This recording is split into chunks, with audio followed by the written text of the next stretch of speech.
The Dragon spacecraft is still on the launch pad. The commercial cargo vehicle, developed under NASA's Commercial Orbital Transportation Services program, did not launch this past Saturday morning, but SpaceX does plan to try again tomorrow morning.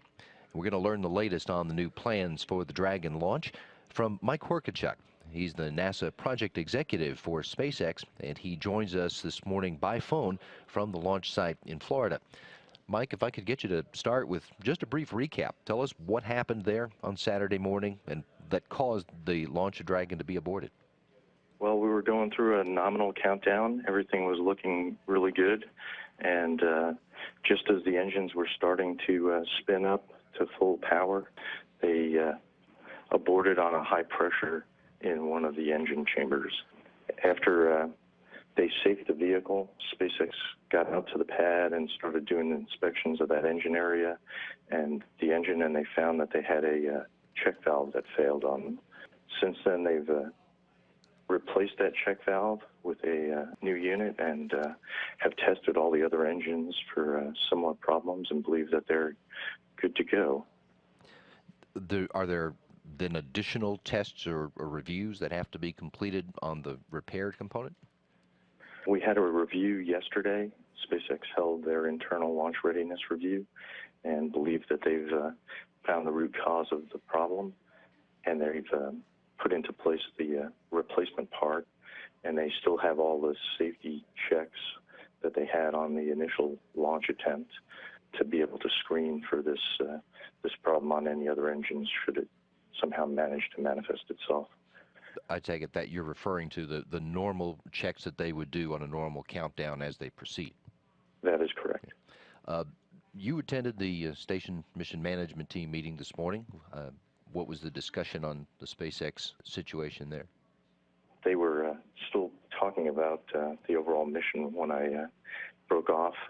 It looked like they understood what the launch problem was. They're working a few final analyses for the berthing operations and the rendezvous and capture, and they're just working that with the international partners as we're speaking now. I believe that's all looking good for launch as well, and we're scheduled to launch on May 22nd at 3:44 Eastern.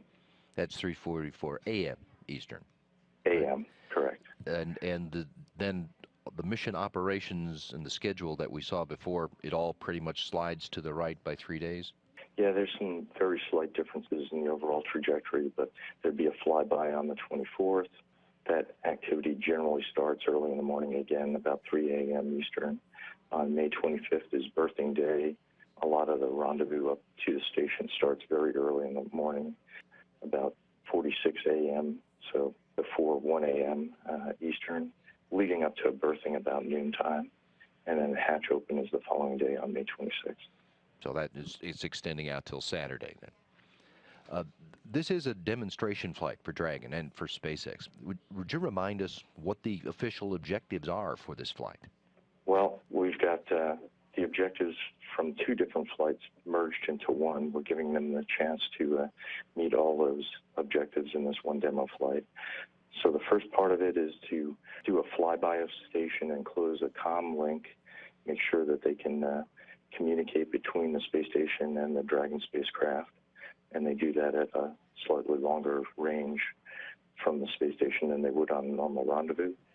They're checking out a number of functions that are needed in case we need to ask the vehicle to abort or do a hold in position. They go through those, and then they fly out in front of the space station, up above it, and then phase back behind the space station and come back around the next day to make a final attempt at the rendezvous and docking. And then they come up the R-bar on actual rendezvous day, and there are a number of other demonstrations while they're on the R-bar, and then eventually come in close enough for the robotic arm to grapple with the spacecraft and berth it to the space station. As you mentioned, that's the objectives really of what was originally planned as two flights, all put together and hoped to be achieved on this one. Right, so it is a fairly challenging mission, putting all those objectives together. But we've done a lot of work with SpaceX, and our mission ops teams are both coordinating very well, and we believe we've got a good chance of meeting all those objectives on this flight. It's not an official objective, but I would guess that aborting the launch after getting that off nominal readings and diagnosing and repairing the issue this quickly are good signs for the SpaceX team, too. It is.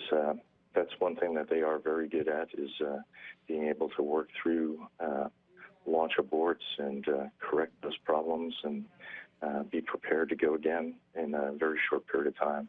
On some of their very early missions, they've been able to turn some of those around in on the order of hours and make another attempt even on the same day. At this point, then, all the signs are positive for tomorrow morning's planned launch. Correct. We are planning a backup day on May 25th. That gets a little bit earlier in the morning at 2:33 Eastern Time, but hopefully we'll be going on May 22nd and won't need that backup day.